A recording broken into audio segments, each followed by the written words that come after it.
అసలు ఇయాల రేపు సోషల్ మీడియా ఓపెన్ చేస్తే మిస్మమ్మ హ్యాండ్లూమ్స్ పేరు తెలవనీళ్ళు లేరు. ఆ బ్రాండ్ వెనకాల ఉన్నది మనోడు దిలీప్ గోలి. ఎట్లా మొదలైందంటే, దిలీప్ ఒకప్పుడు మామూలు సాఫ్ట్వేర్ ఉద్యోగం చేసేటోడు. కానీ ఏదో ఒకటి కొత్తగా చేయాలి, మన సంస్కృతిని కాపాడాలని ఒక ఆలోచన వచ్చింది. అట్లా 2021లో తన భార్య అలేఖ్యతో కలిసి ఈ మిస్సమ్మ ప్రయాణాన్ని మొదలుపెట్టిండు. కేవలం 5 లక్షల పెట్టుబడితో స్టార్ట్ చేసి ఈవేళ వందల కోట్ల టర్నోవర్ చేసే స్థాయికి ఎదిగిండు. సక్సెస్ ముచ్చట్లు, నమ్మకం. చేనేత కార్మికుల దగ్గరికి పోయి వాళ్ళ కష్టాన్ని చూసి అసలైన హ్యాండ్లూమ్ చీరలను జనాలకు పరిచయం చేసిండు. ప్రచారం.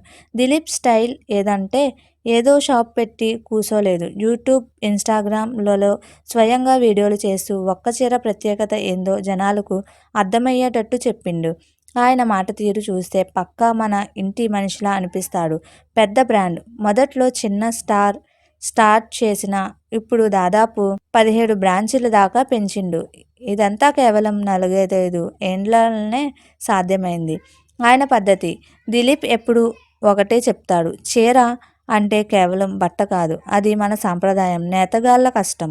ఆ నమ్మకమే ఆయనను ఈవేళ ఇంత పెద్ద బిజినెస్ మ్యాన్ని చేసింది. సామాన్యుల నుంచి సెలబ్రిటీల దాకా అందరి మిస్సమ్మ చీరలంటే ఇప్పుడు ఒక క్రేజ్. మొత్తానికి మన తెలంగాణ కుర్రాడు కష్టపడితే ఎక్కడి దాకా అయినా వెళ్ళొచ్చు అని దిలీప్ నిరూపించిండు. మిస్సమ్మ హ్యాండ్లూమ్స్ ఈవేళ ఇంత పెద్ద బ్రాండ్ కావడానికి వెనుక పక్కా ప్లానింగ్, అంతకు మించి దిలీప్ గారి కష్టం ఉంది. సాఫ్ట్వేర్ కొలువు వదిలి సాహసం చేసి దిలీప్ గారు ఒకప్పుడు హాయిగా ఏసీ రూమ్లో కూసోని సాఫ్ట్వేర్ ఉద్యోగం చేసేటోడు. కానీ మనసు మాత్రం వ్యాపారం మీదనే ఉంటే అందరి లెక్క కాకుండా వాళ్ళ నైపుణ్యాన్ని ప్రపంచానికి చూపించాలనే కసితో ఉద్యోగం వదిలి ఈ ఫీల్డ్లోకి అడుగుపెట్టిండు. ఆ తెగింపే ఈవేళ ఆయనకు ఇక్కడ నిలబెట్టింది. యూట్యూబ్ అడ్డాగా మార్చుకున్నాడు. మిస్సమ్మ బ్రాండ్ ఇంత ఫేమస్ కావడానికి మెయిన్ కారణం సోషల్ మీడియా. ఆయన ఏదో పేపర్లు, యాడ్స్ ఇచ్చి ఊకోలేదు. తనే కెమెరా ముందుకు వచ్చి ఒక్క చీరను చూపిస్తా, అది ఎట్లా నేస్తారో, ఏ దారం వాడతారు, ఎందుకు దీనికి ఎంత ధర ఉంటుంది అని క్లియర్గా వివరించడం మొదలుపెట్టిండు. ఆ వీడియోలు చూసి ఆడోళ్ళు ఫిదా అయిపోయిండ్రు.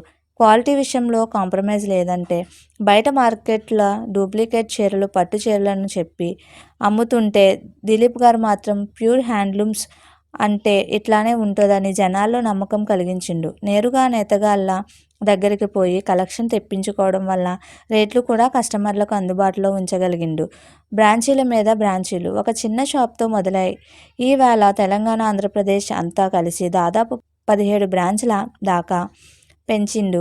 ఇది మామూలు విషయం కాదు. కేవలం 4-5 ఏండ్లలోనే ఇంత స్పీడ్గా ఎదగడం అంటే అది ఆయన బిజినెస్ మైండ్ నిదర్శనం. పక్కా ఫ్యామిలీ సపోర్ట్. ఆయన ఒక్కడే కాదు, తన భార్య అలేఖ్య కూడా తోడుగా ఉండి ఈ బ్రాండ్ని ముందుకు తీసుకువెళ్ళిండ్రు.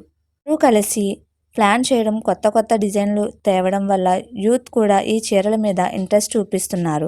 చివరి ముచ్చట ఏందంటే, కష్టపడితే ఫలం ఎట్లుంటుందో చెప్పడానికి దిలీప్ గారి స్టోరీ ఒక పెద్ద ఉదాహరణ. నమ్మకం అమ్మితే అది వ్యాపారం కాదు, అదొక బంధం అని నిరూపించిండు. అందుకే ఈవేళ మిస్సమ్మ హ్యాండ్లూమ్స్ అంటే ఒక బ్రాండ్ కాదు, అదొక ఎమోషన్ అయిపోయింది. మీకు మా వీడియోస్ కనుక నచ్చినట్లయితే ఇలాంటి మరెన్నో విషయాలు తెలుసుకోవాలనుకుంటే డూ సబ్స్క్రైబ్ టు సమాజం ముచ్చట్లు.